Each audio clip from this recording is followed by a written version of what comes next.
Buy my novel, Escape from the Village, from major booksellers online. Go to escapevillage.com. Subscribe to my Substack. Go to fountainheadforum.substack.com. Thank you. Welcome to the party, pal. This is Fountainhead Forum 174, and we have back Jorge Trucco. Hey, Chris, how are you? Yeah, he's prominent in the anarcho-capitalist community in Argentina. He's also known Javier Milei for about 10 years. He's got a nice picture of him, and we're going to talk a little bit more about the history of this wonderful country and what Milei has accomplished lately. How are you, Jorge? How are you, Chris? Great to be here. Yeah, and great to be on your show. Yeah, huh? And as you said, you're way down south. You're not in Buenos Aires. So you're down in and it's a very beautiful country down there. You do a lot of fishing. You do a lot of outdoor stuff. I think next time I get down there, I'm gonna need to stay away from the city and go out where it's wild. I'm sure it gets wild. We have skiing and we have fishing and we have horseback riding. We have mountain climbing and everything. Yeah. Do the penguins get up to where you are? No. They don't get up that far. No, they can't. I mean, they're on the coast, and the coast is like 1,000 miles east of where I am. Oh wow! So you're way up in the mountains then. Yeah, I'm in the mountains. Yeah. Is it pretty high for altitude sickness or? No, because actually where I live is actually like 600 or 700 meters over sea level, above sea level. Yeah. So it's not, and the highest mountain here is Lanín volcano, which is 12,000 feet. Yeah. Yeah. Good places for Bitcoin mining, I guess. So yeah. Yeah, and you first met Milei in what, 2015? 2014 was the day I presented the book, The Market for Liberty, with Judge Ricardo Rojas, who is a guy who specializes in, he's a judge and he's a very good attorney, and he has studied all the possibility of creating free cities and stuff like that. So he is a specialist on that topic, and he has written. He's a libertarian. He has written many books, and the fact that he was nobody knew me when I presented The Market for Liberty, but the fact that he accepted to accompany me was very, very, very, very, very good, because that is how I got a lot of people on that evening, and that's how Javier Milei showed up, and I met him first, and that's when I gave him the book. That was in May of 10 years ago, in May of 2014. Yeah, May of 2014. Wow, yeah. So and you translated The Market for Liberty into Spanish and gave it to Milei, and that made him an anarcho-capitalist. You know what I found is that he's really, I don't think he was born a libertarian at all. He really evolved in all this. And I think that's. Oh, he's had an evolution. He's had an intellectual process that went all the way. He knows everything. That's why he knows everything. He's able to. He understands, Marxism, socialism, anything. I mean, objectivism. I think somebody who's been through that process is much more likely to convert people. I mean, I tell people, well, I've always been a libertarian. I can't really remember not being one through my political journey, and I don't think I don't think somebody like me really can convert many people. We just talk to people that we already agree with us. So I think that makes a huge difference in his ability to persuade. I think Milei has a personal gift that's unique to him. He's an incredible individual, I think. The way he communicates with people, the way he gets people to actually follow him, it's impressive. It's not just in Argentina. You just look at what happens when he goes to Italy, or when he goes elsewhere, or Europe, or the States, or anywhere he goes. I mean, he's a magnet, and he knows how to communicate. I mean, I was so happy when to hear what he said at Davos. I didn't know Yeah. what he was going to do, and people were asking me, well, Millet, is he in favor of 2030 agenda or not? And I said, well, he's not. But and why is he going to Davos? I said, maybe he's like a Trojan horse in Davos, and he's gonna get there and tell them all the things they don't want to listen to, they don't want to hear, and that's what he did. It was like John Galt on the radio. He was telling all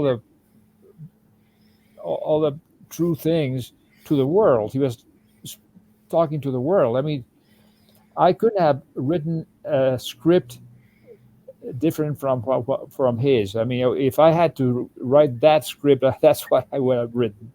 That was incredible. And then the speech he made when he took office on December 10th, also explaining the Yeah. condition of the situation in Argentina. That was, and saying, "No hay plata," there's no money, and Yeah. that was very, very, very timely. And then recently he had this interview with Maria Marti, who is in the Ayn Rand Center here in Argentina. I know her personally, Yeah. and and that was a very good interview that a lot of people saw. But there was 2 days ago or three, I think it was 2 days ago, he had an Yeah. interview again with Alejandro Fantino that lasted like 2.5 hours. That was and had a lot of audience. A lot of people saw Yeah. that. People, and that was great because he didn't have a prepared script or anything like that. He just went on and said what he thought, and he's so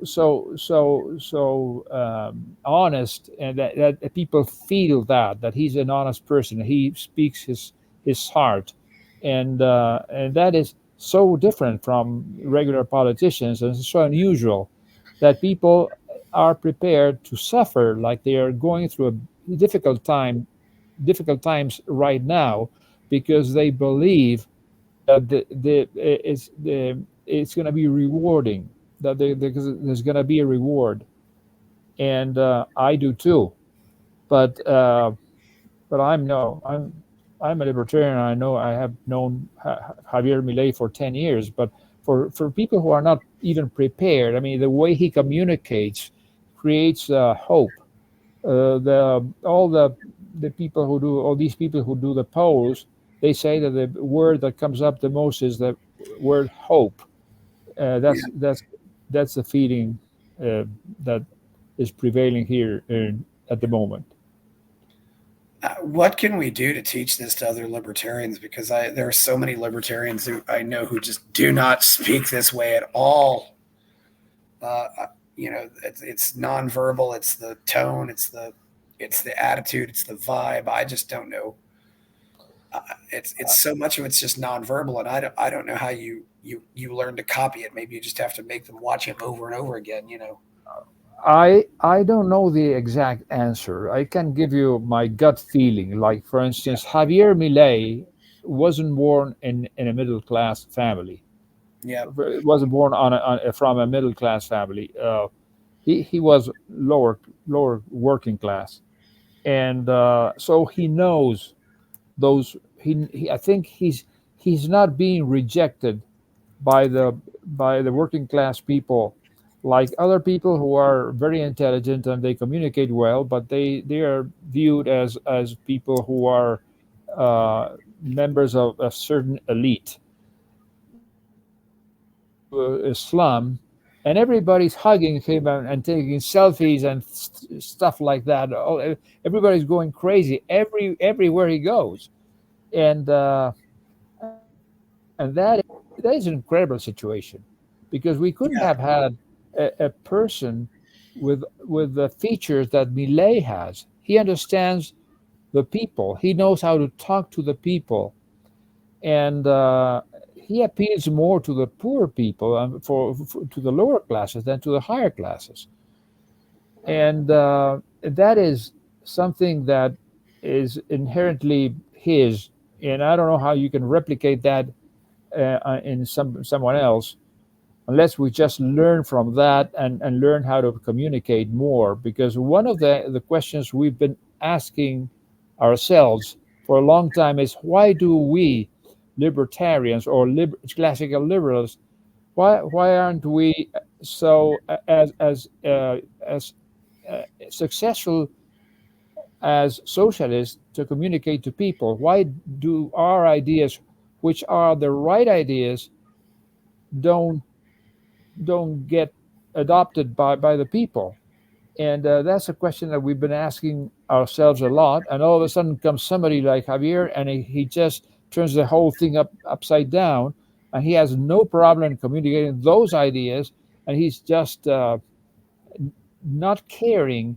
One of the things he says very often is he doesn't care. We talk a lot of here about political cost. I mean, the politicians here say things or do things that will not cost them politically much, or or or things that they will gain, points in politics. But Millet doesn't care. He doesn't care. He just doesn't care, and that's so good. But because of the fact that he doesn't care, is that people believe what he says because he's speaking the truth. Uh, it's very difficult, or at least it has been very difficult to find somebody like him. I think we are we are witnessing a very unique situation, and I have high hopes uh, on in the future that here and elsewhere, because this thing is gonna be influential, in the region, I think. Yeah, I hope so. I mean, I saw his book in the lot in a on sale in the airport in Lima, so that's a good sign. Like, people in Peru knew who he was, so I think that's a positive thing. Certainly, Hmm. and South America so needs this. I mean, there's just such an influence out there. It's yeah. There's definitely, he flies on regular airlines. I mean, every time he flies on an airline, there's some picture of him on Twitter. It says, oh, he flew on or picture or film of, oh, he flew on, this airline. He's flying to Miami. He's actually in the States right now somewhere, but I'm not really sure where he is. But yeah, he's going to meet with Elon Musk in a couple of days. Yeah. So, Jorge, one thing I want to go over is, what can you tell us a little more, since you know all this, what can you tell us all more about the history of Argentina? Maybe going back to the beginning. I mean, because there wasn't very much a tradition of liberalism here in the country. So, what can you tell us? What happened with this history of this great tradition of liberalism? And let's go back, I guess, to when, I guess we can start when Magellan passed through the strait and Yeah, go from there, since that was I think 1522. yeah, but that's going way too back Yeah. in time. I think that the independence of the United States was sort of uh, that, and the French Revolution. The independence of it, the American independence was the American Revolution was inspiring, and some of the people here got that inspiration. At the same time, the fact that the king of Spain was, the fact that Napoleon invaded Spain, and he put he threw the king in in prison, and eh, people here took advantage of that to start the first revolution, called the May Revolution in 1810. But I think people here, some certain people here, like Juan Bautista Alberdi, uh, and the people of his generation, uh, were inspired by the founding fathers, and that started a line of thought, based on the writings of the founding fathers, on John Locke, and those people who thought about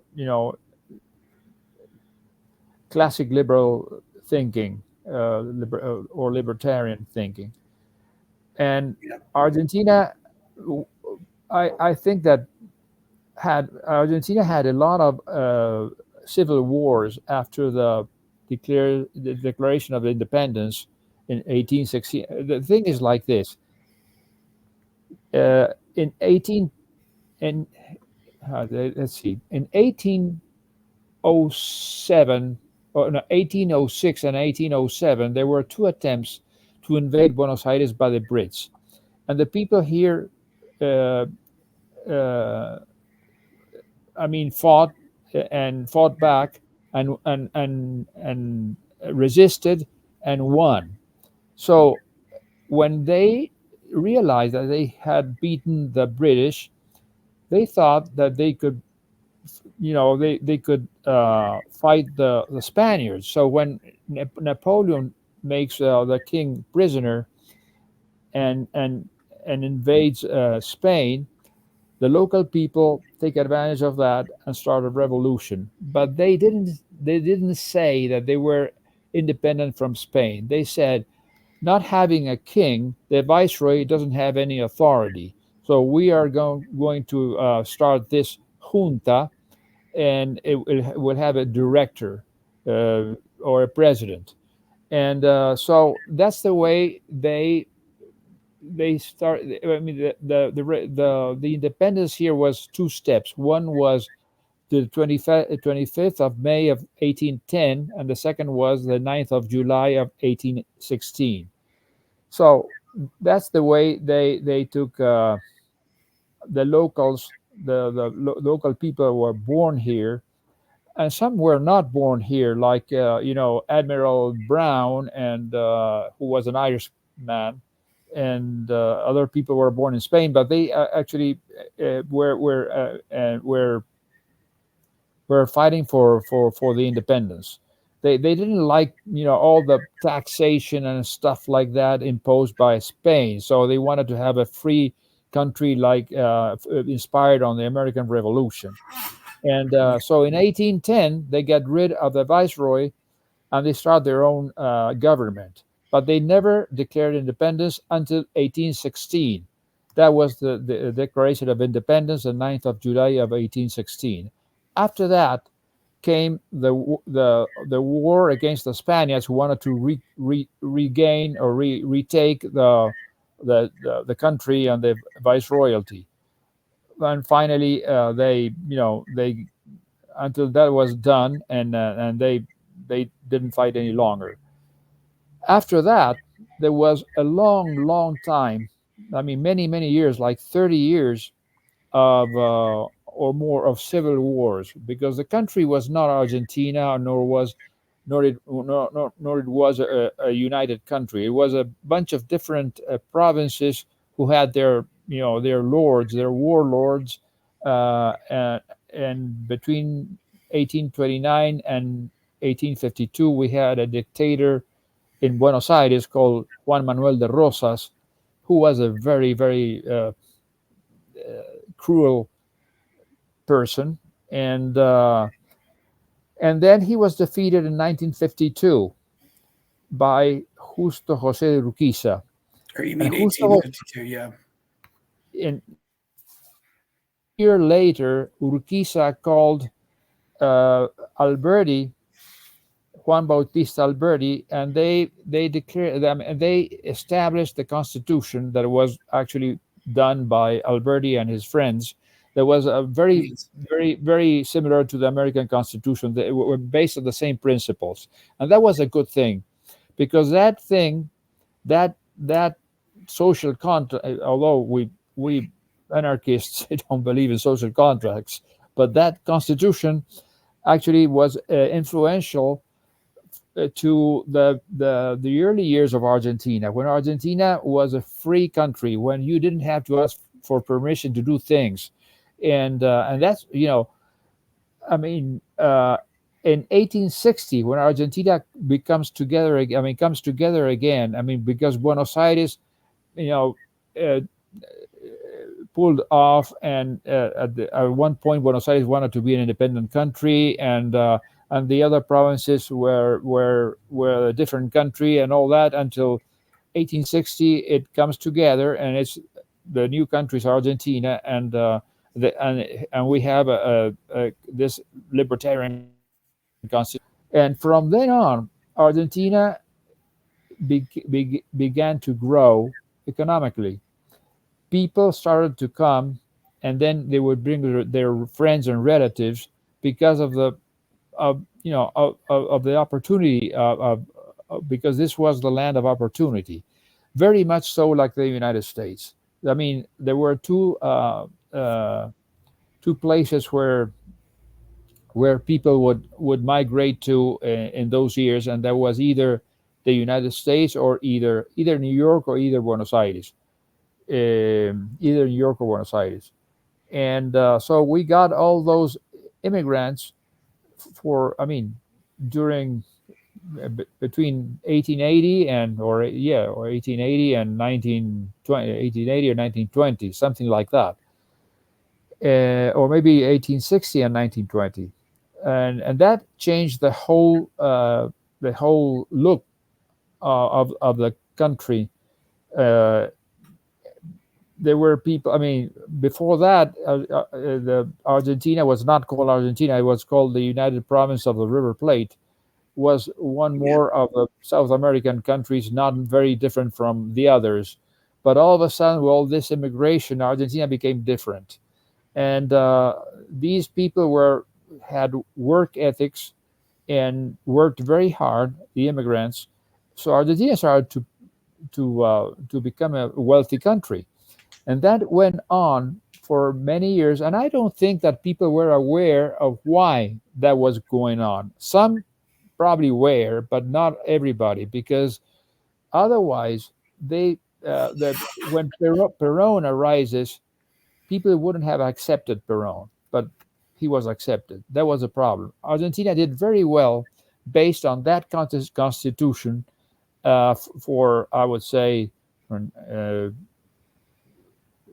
80 years or 70 or 80 years or maybe 90 years, that it became extremely rich, and the GDP per capita was the highest in the world in 1895, and it was among the five more wealthy countries in the world. I mean, wealthier than France, wealthier than Germany, wealthier than, I mean, a lot of European countries. I mean, disputing the hegemony of the continent with the United States. I mean, that's the way they thought, and so it's incredible that was like that. And that's I can't remember that. I wasn't born, but the things that my grandparents would tell me, that when they were kids, and how the country was when they were children, and those things, and I remember that everybody was much wealthier, like 50 years ago. You go back 50 years and the country was still wealthy, despite the fact that Peron was already in office. That was a story. That is the story of Argentina. And then, for different reasons, I think there's a cultural thing there that's different from the United States. And I don't know exactly why that is. If it is actually because the most of the people of the immigrants to the United States were Anglo people, and here that we had also Anglos and Italians and Spanish and Germans, and I don't know. I'm not sure they actually understood freedom and individual rights the way Americans did. Therefore, they started having socialism at the beginning in 1816. In 1916, the Radical Party wins the election. And the Radical Party that wins the election is the socialist branch of the Radical Party, because the Radical Party use the word radical. I don't know why, because they were not actually very radical. I mean, the founder of the Radical Party is Leandro Alem. I mentioned that on the previous interview that I had with you. Leandro Alem founded the party, and he was a classical liberal. His nephew, Hipólito Yrigoyen, was president in 1916, and he was a socialist, but a moderate socialist. He was not a communist. And the radicals were socialists. The radicals who followed Hipólito Yrigoyen were socialists. There were two branches. And the other radicals that followed Leandro Alem and then Marcelo Alvear were classical liberals. The thing is that in 1930, there's a military coup because a lot of people were not happy with Hipólito Yrigoyen, and he was too old, and people were unhappy with that. And there was a military coup in which Peron took part. He was a captain in the army. He was not a general or a colonel. He was a captain in 1930. Yeah, and of course there was depression at the time too, right? I mean, and he actually he helped Uriburu, Jose Felix Uriburu, who did the coup, the military coup. mm-hmm. But he worked for the other guy called Justo, Agustín P. Justo, who he was infiltrating the lines of Uriburu, but he was a man. He belonged to Justo, who actually displaced Uriburu and became the president. The de facto president after Uriburu, and that was a decade of of of you know of electoral fraud all the time. Elections were fraudulent because the upper classes didn't want the radicals to win, so they committed fraud, and that created a situation that took to another military coup in 1943, June 4 of 1943.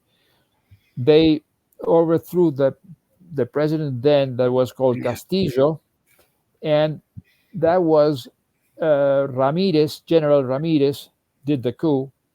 No, Rawson and Ramirez. No, Rawson did the coup. Ramirez became the president, and then Ramirez left, and Edelmiro Farrell was the president. He became president. That was within 1 year or 2 years. Farrell becomes president and appoints Peron as the Secretary of Labor.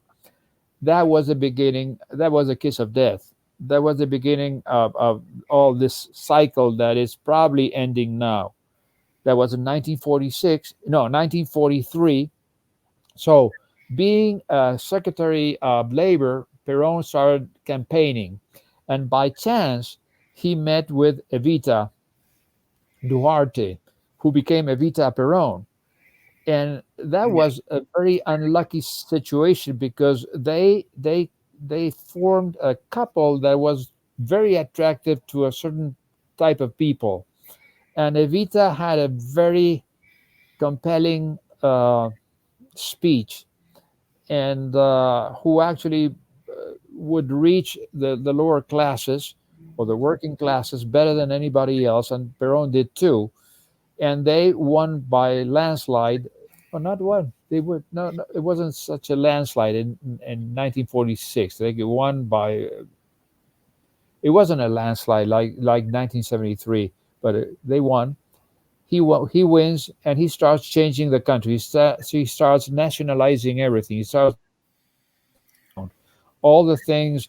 For instance, we had the railroads, and he nationalized that. He nationalized everything he could, and Argentina started, changing the culture. People started to believe the things that Peron said, and we started undergoing this, this period of Peron was actually a fascist, but there's not much difference between Yes. fascism and socialism. It's the same thing. Actually, Mussolini was a socialist at the beginning, and Peron during the Yes, he was. 30s, yes, and Peron during the 30s, after the military coup that I mentioned, the first military coup in 1930 that overthrew Hipólito Yrigoyen, he went to Italy, and he actually was he admired Mussolini. He fell in love with Mussolini's style and the way he talked and all that. He learned from him, and he tried to recreate the same situation here under the same premises.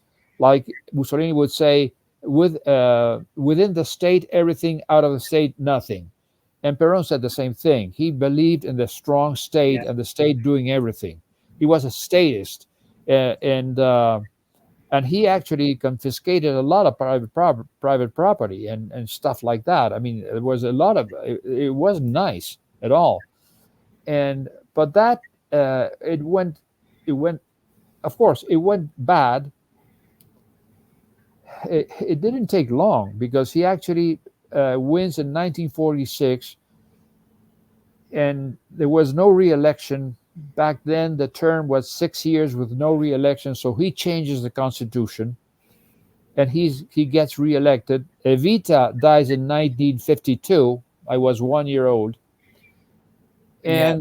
and he's overthrown. I mean, and he takes the country to a situation that was so bad that there's this military coup in 1955 that overthrows Peron, and Peron, leaves the country. They didn't kill him, which is a lot of people think they should have done that, because I mean it never ceased to exist. I mean, Peronism with Peron alive, it didn't cease to exist. He ended up in Spain, protected by Franco. But the Yeah. problem is that the people after that coup didn't know how to run a country. I mean, these military people were not classical liberals, were not libertarians. They were nationalists, and they were, if they would have any any any philosophy, it could be it could be Keynesian, or it could be the churches, the Catholic Church social doctrine, something like that. And if you read the social doctrine of the Catholic Church, it's very contradicting. I mean, it has all kinds of things, but I had to study it in college, and I disagreed on a lot of things that they say. I mean, they basically there's one of their what we call encyclica. I don't know the word in English. The Populorum Progressio, that actually treats private property as a secondary right, and and the present Pope does the same thing, unlike John Paul II, who was different. But anyway, Argentina did not have the philosophy that was needed to actually make a country grow. I mean, very few people did, but Yeah. not the people who were in government. And that, I think, is the reason why Argentina started going uh, down the slope and never ceased to do so until now. They didn't have the ideas that I think there's a cultural situation here.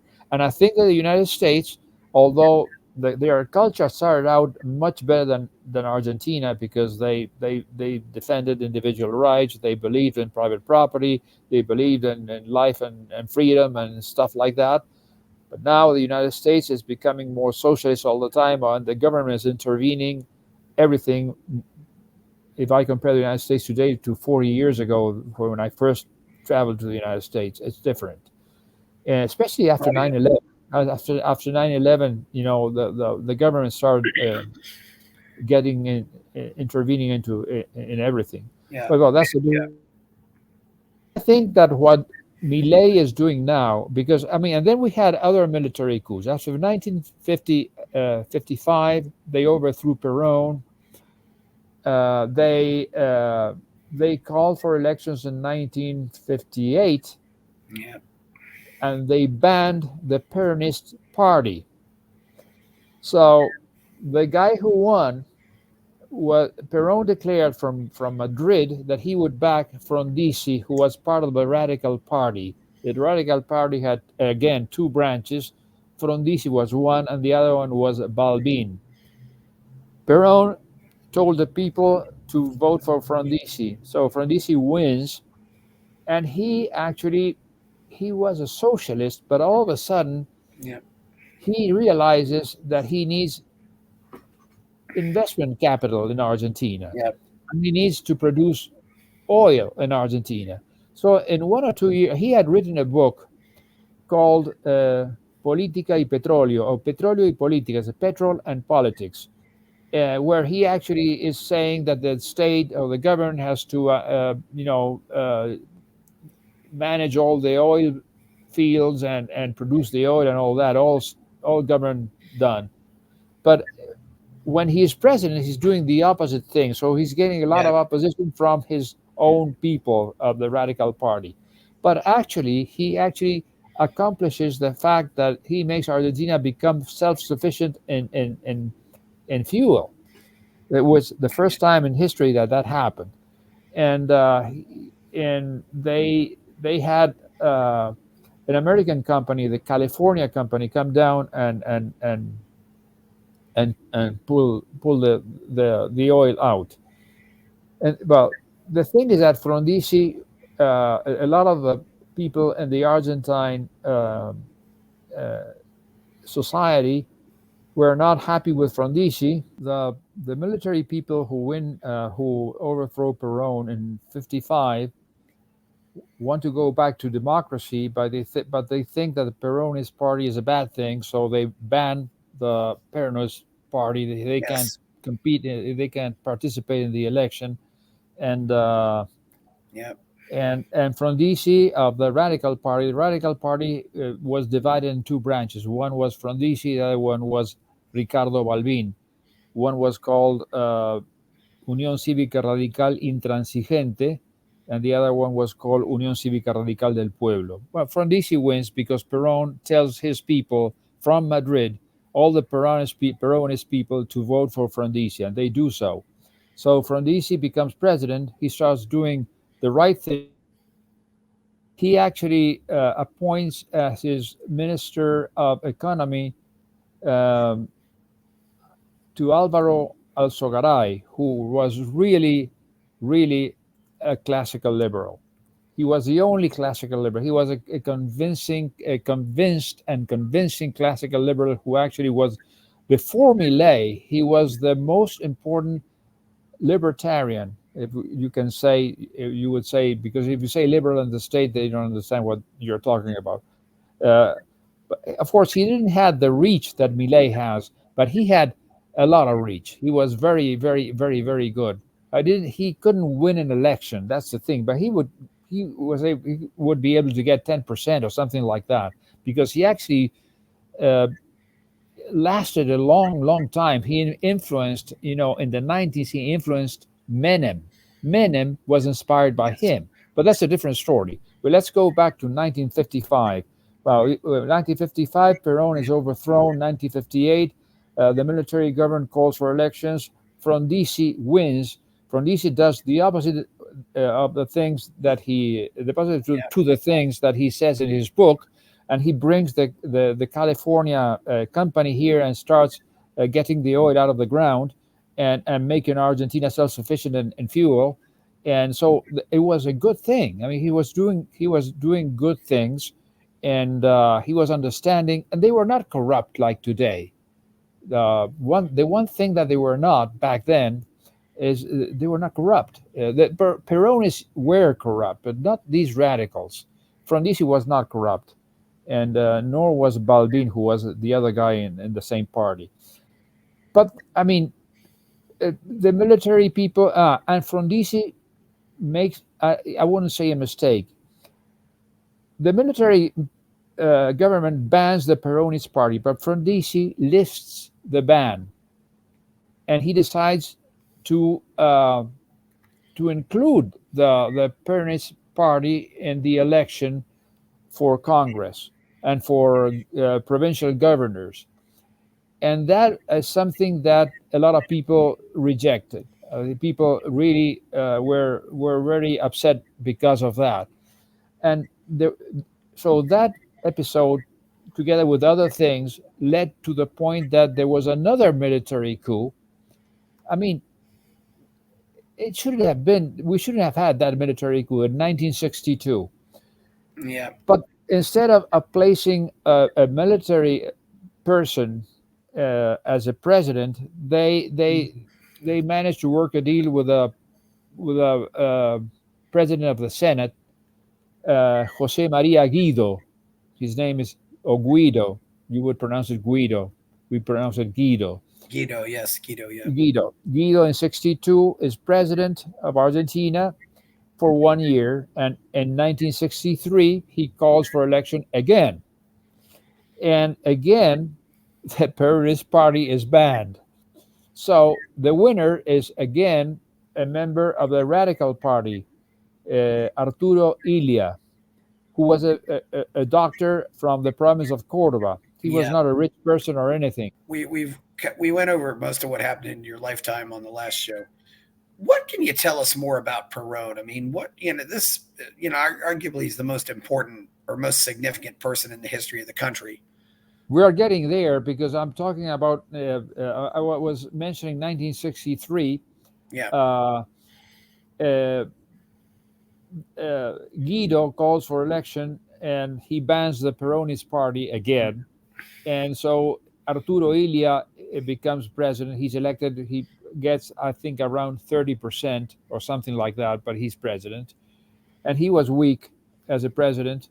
And he lasted 3 years because for various reasons, he was overthrown in 1966.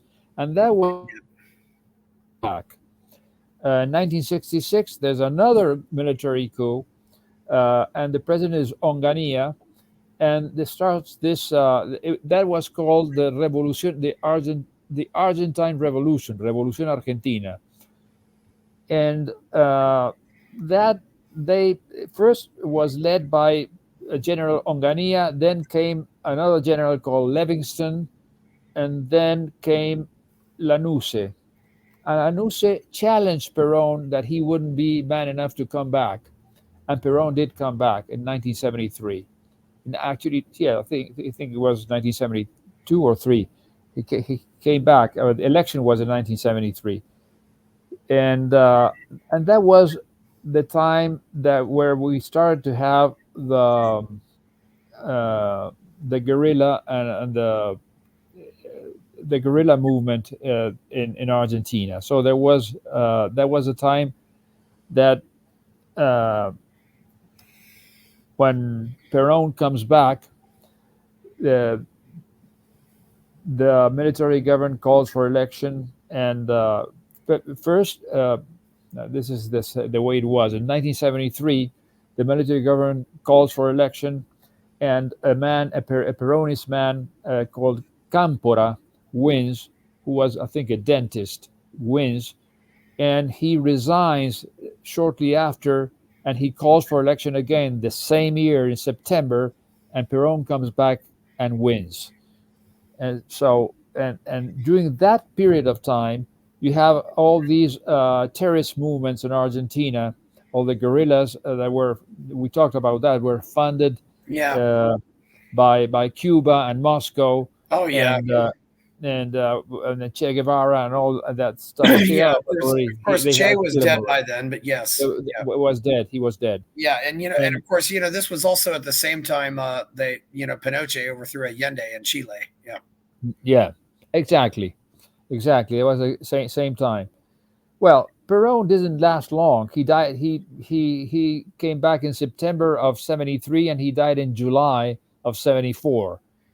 But he had in his party different factions. He had the left faction and the right, the extreme right, the extreme left, and everything in between.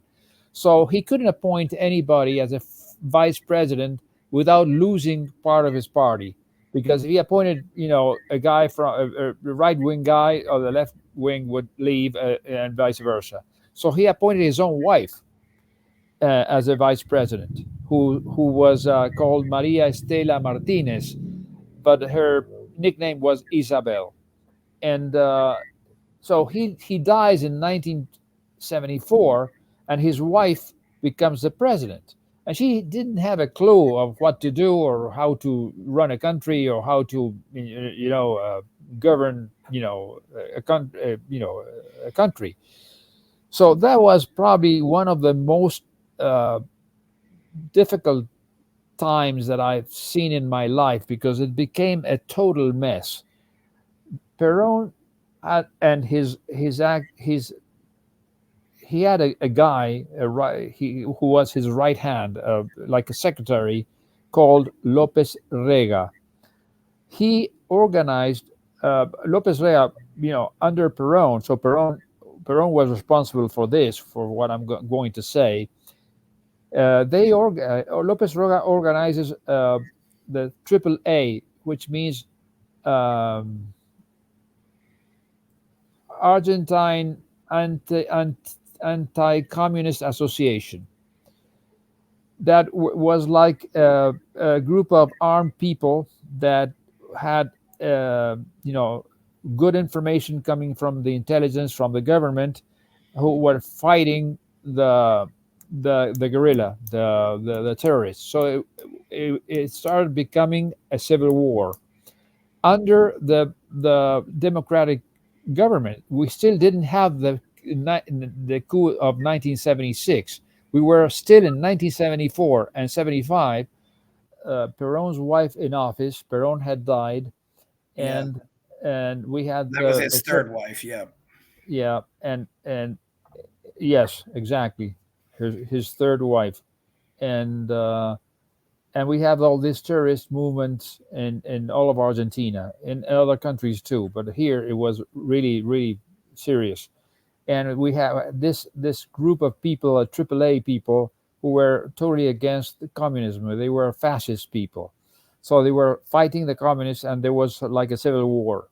And I was in school back then in the university, so I knew people on both sides. You were, going to the same university, so and it was very, very ugly. I mean, even Peron's when Peron came back in 1973, his favorite union man was Jose Rucci, and he was assassinated by the Montoneros, who actually called.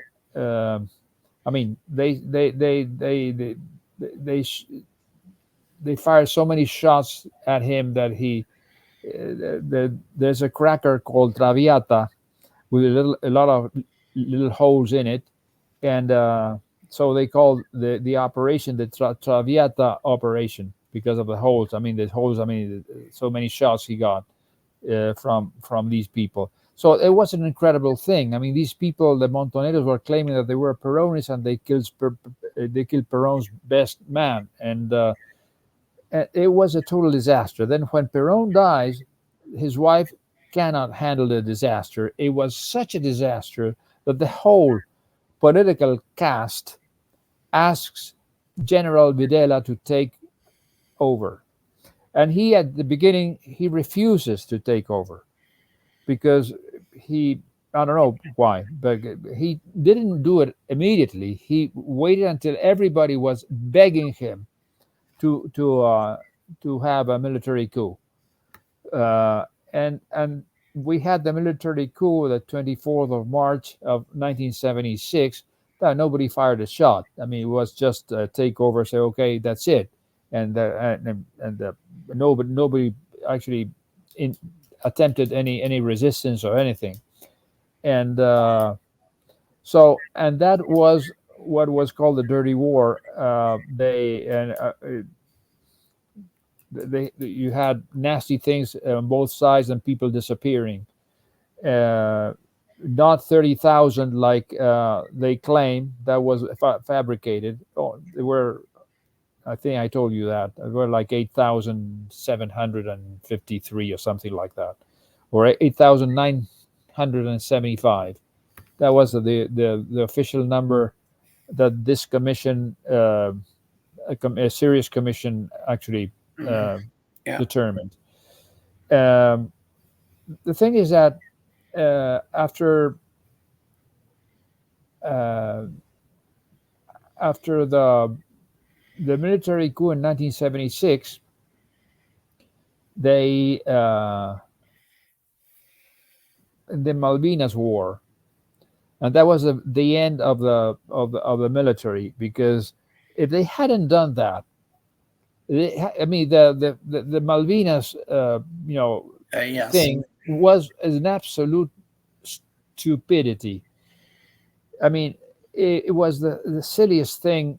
It got, a lot of our people got killed. A lot of the other, I mean, good people got killed because of this crazy thing. I mean, they thought that the Brits would let that happen, and that actually, if that hadn't happened, probably the transition from military government to a democratic government could have been like it happened in Uruguay or in other places. Like, it's okay, now we call for elections and we go from there, and that's it. But the fact that they lost the war at the Falklands, at the Malvinas, was the end of the military government. Not just the government, but the end of the military as a group of people. People hated the military because of that. Yeah, the military lost credibility because of the war, I suppose. Absolute credibility, and so they have to call for election again. That was the last military coup we had, and I mentioned 6 already, and they called for elections again in 1983, and the Peronist party was so discredited that, or had lost credibility also, because they were I mean, everybody remembered Peron's wife and what happened during Peron's time, and all that. So the Radical Party wins in 1983 with President Alfonsín. But of course, the Radical Party, President Alfonsín was a socialist. He made the Radical Party become a member of the International Socialism, that organization called International Socialism. And of course, things were not going to go well, and they started having economic crisis. The term was 6 years then, with no re-election, and when he was just reaching the 6th year, the Argentina in 1989 started having hyperinflation, and so there were elections, and his economic policy is a disaster. He leads the country to hyperinflation in 1989. He has to give in the government. He has to resign 6 months ahead of time, and Menem is elected, and he takes office. And Menem was the one who actually straightened the first presidents that he did. He straightened the economy. It wasn't easy. The first year was very difficult. He appointed a minister that died, and then another one who didn't do very well, until he appointed Domingo Cavallo, who actually did what we know as the convertibility plan. And there was $1, 1 peso, and the fact that they were not going to keep printing more pesos and all that. They were going to reach a fiscal equilibrium, and that worked very well. And I mean, they brought inflation down to 0, and that went very well for a number of years. So Menem was re-elected in 95 because he was able to change the constitution and get a re-election for a term of 4 more years. But Cavallo resigned, and Menem, they started printing money again. Their deficit was very high again, and they they lost it. They lost an opportunity there, and then there was a series of, well, then came a short period in 1990. Let me see, 99. De la Rua is the radical party. I mean, they form an alliance with part of a sector of the Peronist party. He doesn't do well until we get he resigns, and then there's a series of replacements using people from the Congress. And in 2003, that's when the bad time starts. In 2003, we have the election. Menem wins in the first round. Menem gets like 24% or 25%. Kirchner gets 22%. Lopez Murphy gets like 19%. It would have been great if Lopez Murphy would have beaten Kirchner, and that's the beginning of what we have today. Kirchner. I don't know if I have to explain what Kirchner did, but I mean, it's then he died in 2010. But it was they were absolute. Everything was bad. Their ideas were wrong. They were socialists. They were statists. They were corrupt. They were rotten. They were crooks. I mean, you couldn't have a worse situation. And we're actually living the consequences of that situation now, and that led to the situation. To the consequence of having somebody like Milei, because if we hadn't had this kind of crisis, I don't think that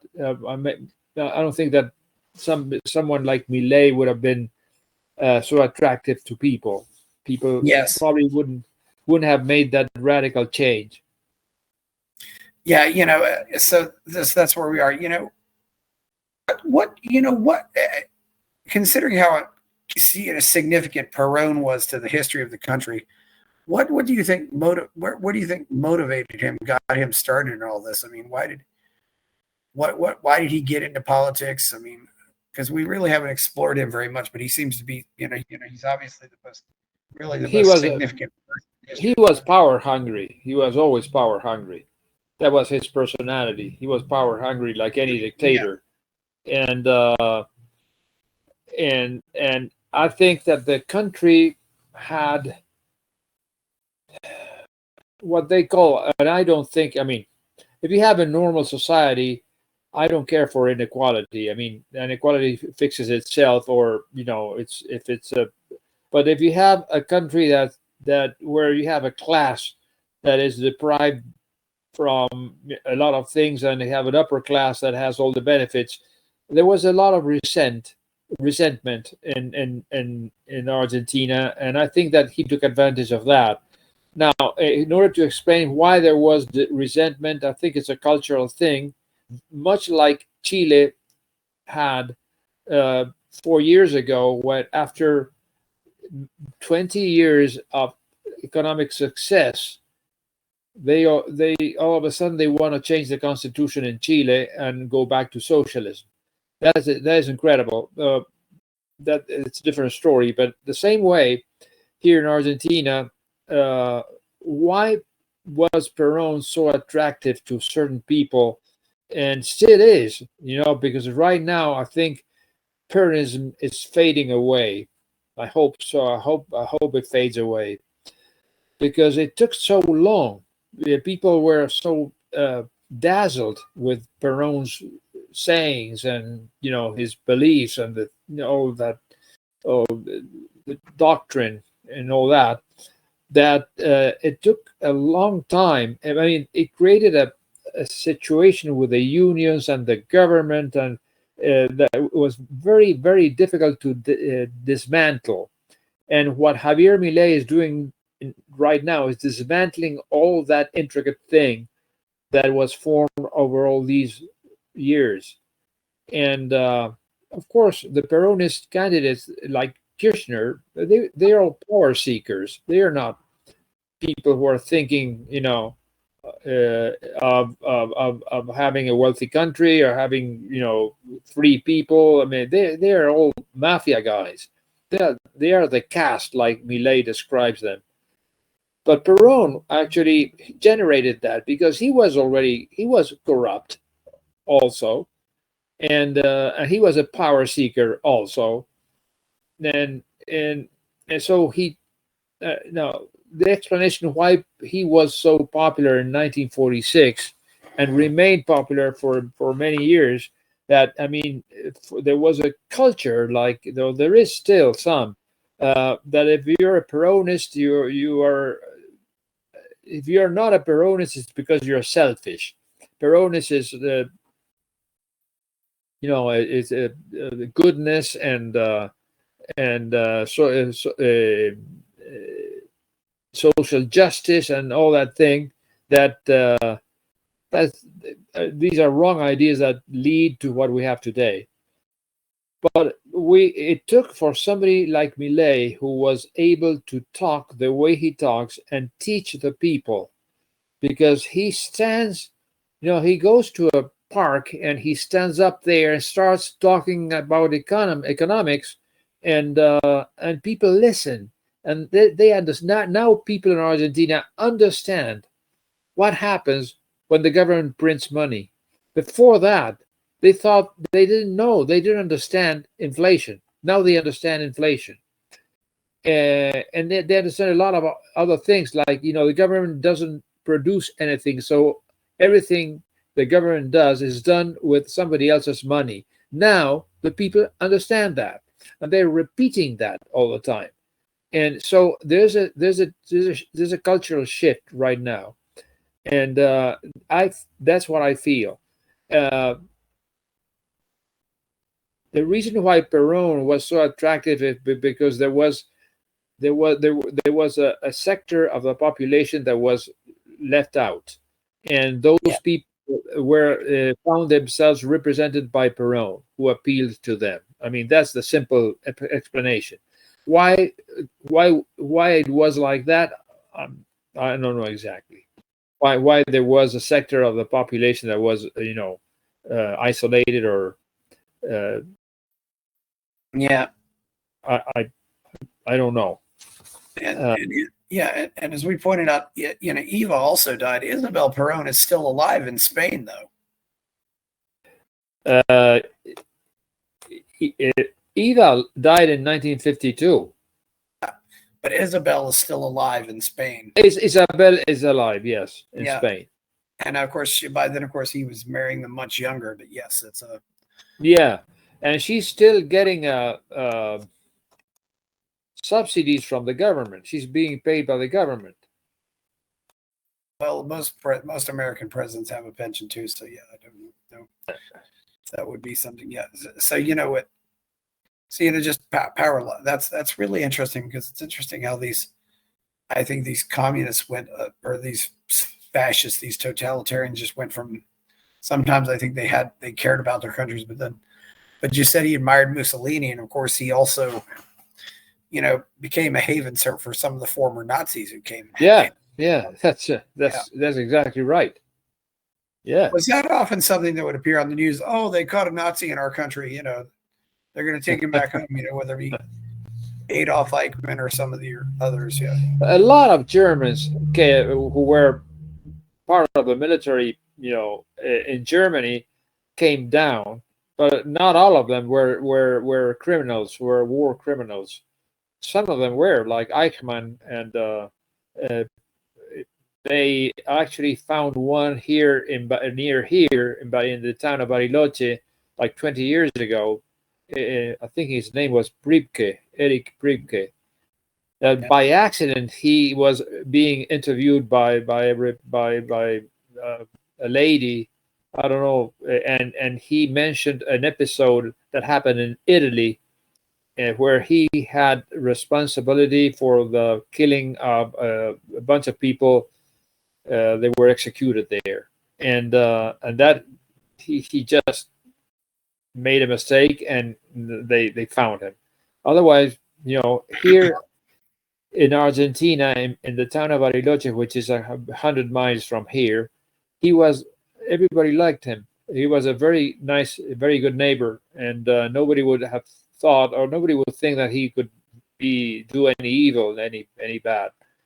And but those, I mean, a lot of Germans came down, and there's some towns in the country, like one called Villa General Belgrano in Cordoba. That's all very German. Many Germans went there, and people who were not war criminals, but decided to leave Germany. So, well, that's the case too. Peron liked the Nazis, and he brought the Mercedes company here, manufacturing trucks and buses and stuff like that, and other German companies. He didn't intervene in World War II. Maybe that was a good thing. He declared war on Germany the last week of the war, something like that. But he was a Nazi, and he was an admirer of Mussolini. And that tells the way he thought and the way he actually shaped the country. He shaped the country under those premises. Within the state, everything; without the state, nothing. That's what he would say. Same as Mussolini. Yeah, well, Mussolini was the first fascist to take over. So I suppose some of the other ones looked to him. I mean, I know Hitler admired Mussolini. I suppose Franco admired Mussolini, but I don't know. And certainly there was a connection between Franco and Peron, because of course speaking the same language. And also, and of course Franco, lived. Well, geez, he outlived Peron, by a year. And then there was, of course, Salazar in Portugal too, was another one that came up. But yeah, it really wonders me too that maybe the most positive thing that can come out of this is that finally real free markets will be seen as the antidote to communism instead of just going to fascism again. Because if the Bolshevik Revolution doesn't happen, I don't think any of these fascist movements appear in Europe. I think it was all just a overreaction to what happened. I hope you're right. Yeah, in some ways, it seems like maybe some of the bad guys are getting a little desperate. I don't know what the reaction is. You certainly talked to some other people in other countries, but I mean, like maybe Maduro or Petro in Colombia or Lula in Brazil, they seem like, yeah, it's like we don't want this happening. Yeah, so I think, right now, the Milei movement is having the socialists be exposed so clearly that people are learning. I mean, that's what's happening here in Argentina, because he is just telling the people why the socialist thoughts are just wrong. They will never work because they are the wrong. They are immoral and they are wrong, and they're immoral because they are violating any of individual rights. They have to be wrong. And I really loved the interview that Fantino Milei 2 days ago. I mean, Milei said so many great things, encouraging things. Like he says, even if they don't approve the Bases law that he's trying to pass, I think they may approve it because he's. I think that the opposition is learning that Milei is going to prevail no matter what, and he will accomplish his goal no matter what. I mean, he's going to bring down inflation to zero, and he's going to start having the country, grow, even if they don't approve the law that he's passing, called the omnibus law. Now he has another omnibus law that he's passing, and he wants to have this pact, the Pact of May, or the May Pact, the 25th of May. The month of May is very interesting for Argentinians because in the month of May 1810, that's when everything happened. The revolution, it's called the May Revolution, and the first local government, although they were not declaring independence until 1816, all that. So he wants to recreate something like that, and the Pact of May, and I think he just said 2 days ago, even if they repeal, if the deputies repeal the decree, and Congress doesn't approve the omnibus law, he will not stop, and he will win in 2025, which is next year, by a landslide, and then he will have enough people in Congress to pass everything else that he has, and he says that he has 3,000 more things that he wants to pass, and he will. And the way he talks and the way he moves on, I think that now the opposition, the unions, and all that are realizing that the people they are losing popularity. People are not just following them. People are following Milei. Milei is strengthening his acceptance, his image all the time. I mean, it's been already more than 3 months, and he hasn't lost any popularity. His popularity is firm. People believe him. That's the thing, because people believe him, because he's honest. The people think that he is honest, that he doesn't lie, and that is a huge difference from everything else that we've had before. Because he doesn't act like a politician. He behaves like somebody I mean, he's not power hungry. He's not a power seeker. He's not after becoming a millionaire. He doesn't give a shit, about that. And he just wants to accomplish his goals, strengthening, straightening the country's economy, and actually have Argentina become a prosperous country again. And that's his goal in life. He can't be extorted. He can't be bribed.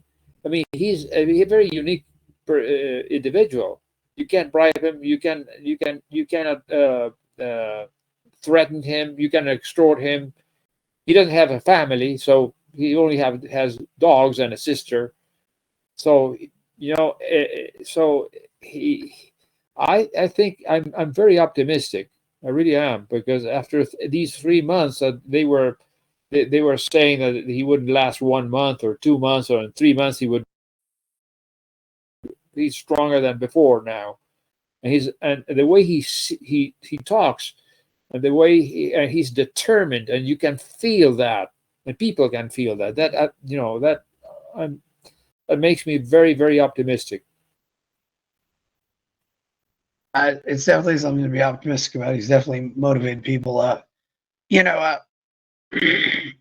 So, do you think he's also going to motivate some of the other politicians? Like he gave that speech to the governors and tried to get them involved. I think there was which was seeing if they could get on board, because it looks like the governors still have some power there, right? Yeah, but I think that the governors, I mean, everything is changing day by day. I think that the governors are realizing that they will have to side with Milei. One of the union leaders, the son of Moyano, Hugo Moyano, has been a nasty union leader for 20 years or 30. One of his sons wanted to have a strike 2 days ago, and he couldn't. He couldn't recruit enough people, and that was unseen before, because Milei says, for instance, if you are getting a government subsidy and you go to one of these demonstrations, you lose the subsidy. Yeah, if you block traffic, yeah. And if you're working for the government and you don't go to work in order to go to one of these demonstrations, you lose your job. So And as some people would have too, thank goodness. I mean, America has so many civil service protections now.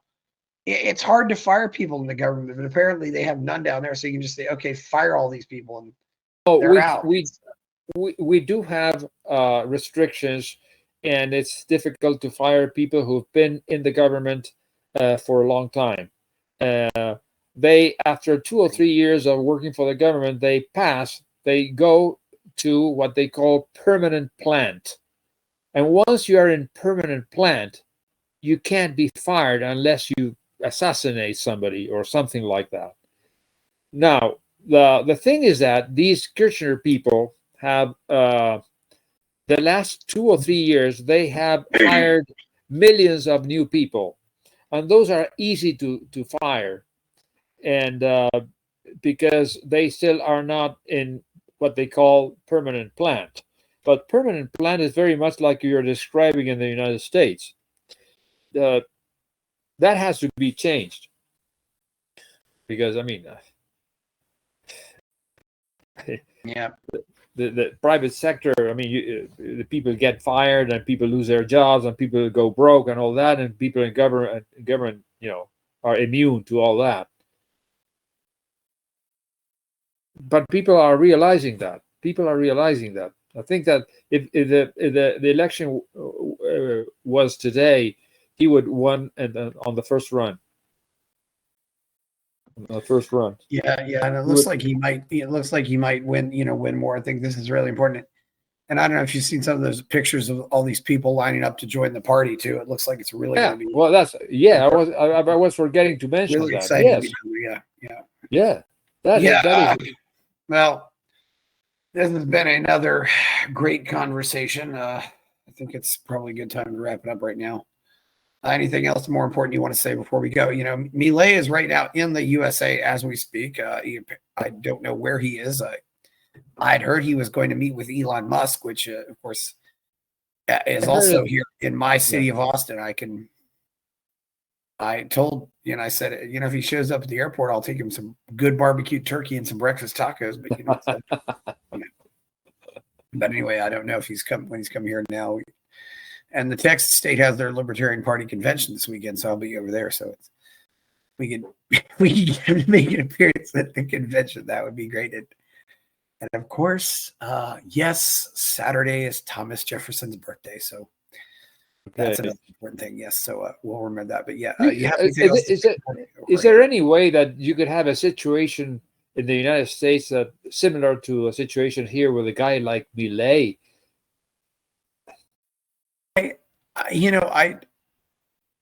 The system is arranged in such a manner that I think it would be difficult. We don't have this parliamentary. I mean, it's so rigged to keep these two parties alive.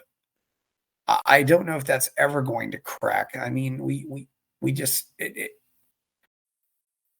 and also somebody like Milei would have to get on TV and build his brand for like 10 years before he decided to run for president. I think it's not to mention I don't know what the current status of the American Liberty Movement is right now. It's but it has to be someone with the courage to say the things that Milei says. I mean, totally incorrect, politically incorrect. Yeah, Milei got a following on TV. Before he ran for president. I think that's of course it's going to have to be somebody who generates some kind of celebrity.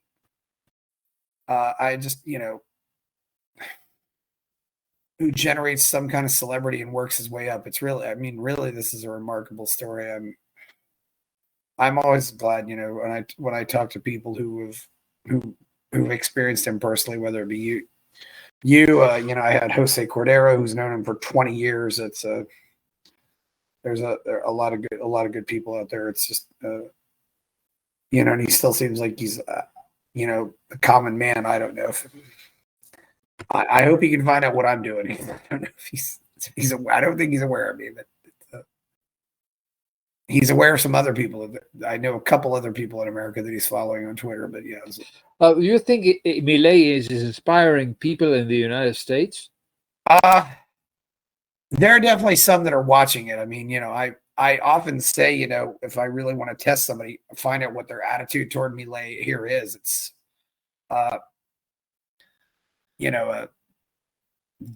definitely among Hispanic or bilingual libertarians up here. There are people, unfortunately, here that are like Antonella Marti or some of those other, or Carlos Mazlatone too, or some of these other people are hating on Milei down there. Unfortunately, it's. Yeah. But I will watch your interview with this other guy about Antonella Marti. I think I read it full of it. I mean, she doesn't get it. I mean, she needs to. She's losing the context.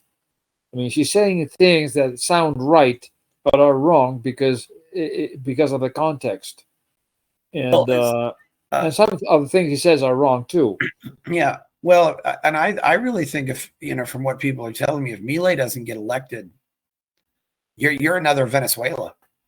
That's exactly right. And that's what I mean by when I say the context. That is the context. If it's not Milei, it's Venezuela. So, I mean, give me a break. I mean, yeah, we're not there yet. I don't know where.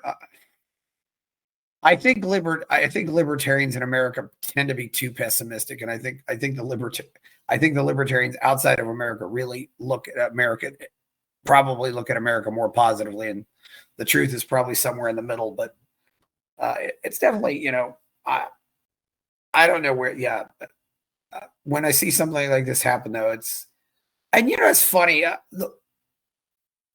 The reaction to Milei is really a lot like the reaction to the Berlin Wall coming down. It's like, wow, this happened. I can't believe this happened. This was the biggest thumbing their nose at action of this, just reality kicking socialism's ass really since the Berlin Wall. And the good thing is, though, this isn't something bad ending. This is possibly something good happening, good starting. So I think that's much more important. Well, the thing, Chris, Milei is not going to stop making speeches to the world. And the world, if Milei turns Argentina around, the world is going to listen because it's going to be a miracle. Maybe I hope so. Yeah. But, academics didn't listen when the Soviet Union collapsed. So I think we kind of got lazy. I mean, we didn't think we'd still be fighting socialists after the Soviet Union was over. But, but they come back in different forms. It'll be very interesting to see. They came back in different forms. I mean, that was planned. Yeah. You may know about the Frankfurt School and all that story. Yes. Yeah. Yeah. And Antonio Gramsci and all that story. Oh yeah, yeah. They're going to go back and regroup for a while, and this is now time. Hopefully he can inspire other people to do what he's doing and copy what he's doing. And we need more lead singers of Rolling Stone cover bands, I guess. Is there a video out there of him someplace? There's got to be something somewhere. I mean, a video of him singing. I got to see that. I'd also like. I've never seen one. I've never seen one. Somebody had to do, and I'd also like to get that first appearance he was on Alejandro Fantino's show. That would be something to find too. Anything in the last 10 years or so is probably out there somewhere if it's older stuff, but. The first meeting with Fantino, I think you can find it on YouTube. But the one he had 2 days ago was fantastic. Showed a very strong person, determined, with all the answers and the convictions and the determination. It was incredible. I really enjoyed it. I loved it a lot. It's I he sits down and has these long conversations with people too, and I think he's willing to go in depth and really talk to people. I couldn't see an American president doing something like that. But he wants people to know what he's about, and it's not scripted, and if he ever, I don't know what his English skills are, but if he ever gets to the point where he can come deliver speeches in, in America or English speaking. He's gonna be able to get so much money out of that. Maybe get $100,000 for just coming up and giving a speech in New York, and that's it. He's already, he's already got, a career of giving speeches after he gets out. He gives a speech at New York. He would have to have an interpreter. Yeah. I've heard that he actually does read English though fairly well. I think he can read a book in English fairly well, but he was not brought up speaking the language, so he adopted it when he was, I don't know, 30 or something like that. So it's not the same. Yeah, I know it's but I know some of the other people speak English. Deanna Mondino does. Vijarel, I think, speaks Japanese. I think, does she speak English too, or? I don't think so. Yeah, I did read that she speaks Japanese, so that's that's strange. Yeah. Well, it's maybe she just got a fascination with Japan and wanted to learn about it. Yeah. So anyway, this has been a great conversation. I appreciate all you've done for me. You've been a big help. Anytime. Yeah. Anytime. And it's going to be. Yeah. If I had to recommend somebody in the libertarian movement that actually was there when we started and when Milei emerges or arises and all that, is this guy Miguel Durante that you are probably going to interview. Actually, he sent me a WhatsApp message asking me if I knew anything about you, and I explained to him, and so he said, "Oh, that's wonderful." And but he is a very knowledgeable person, and he's been in the movement, and he knows Milei, and he's been in the movement from the very beginning. From the very beginning. There are a lot of knowledgeable people, and some of them, aren't even in Argentina, but certainly Axel's knowledgeable, and some of these other people. Yeah, it's really Axel is an exceptional individual. I mean, in Chile, to get somebody like Axel, Axel is a giant, colossal person. I mean, there's other things that I've heard. I listened to him talking about the French Revolution. He knows everything. He knows history. He knows philosophy. He knows everything. Oh yeah. He's a good guy. Yeah. Okay, well, it's been great having you here. It's people know about your Twitter, and of course, you got your you like to take people on outdoors excursions with your company. So learn to fish and go up in the mountains and. Yeah, that's something. Next time I'm in Argentina, I don't think I'm going to stay in BA too much. I got to get out there and see the country because I hear so many things about it. I'll have to go to Ushuaia and maybe go to there. It's well, it's a big country. Yeah, it's a big country. It's a long country. Yes, and well, thank you, Jorge Trucco. Thank you, Chris. Go buy my novel Escape from the Village. Like the video, follow the channel. Please subscribe. And I'm Chris Picker. We're out.